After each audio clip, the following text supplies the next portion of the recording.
Hi everybody, this is Bridget of Ebony Ladies in the DR. Happy New Year's Eve. We are getting ready to bring in the new year right here in Punta Cana.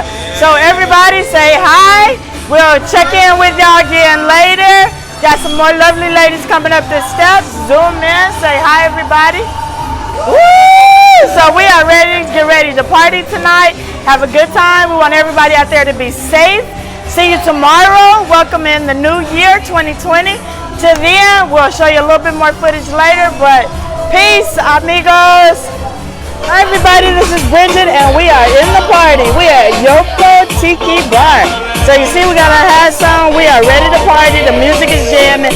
It's a little loud up in here, so I don't know how much footage we're gonna get with me talking. But I am gonna video, let you all see the place. It's beautiful. We're at the top of the building. It's a wonderful breeze. You see what I got on, a little sundress and sandals.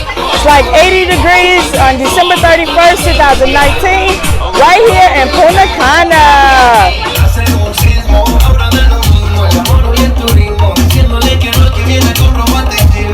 Todos somos iguales, te ves bonita con tu swing salvaje. Sigue bailando, te ves bonita con tu swing salvaje. Sigue.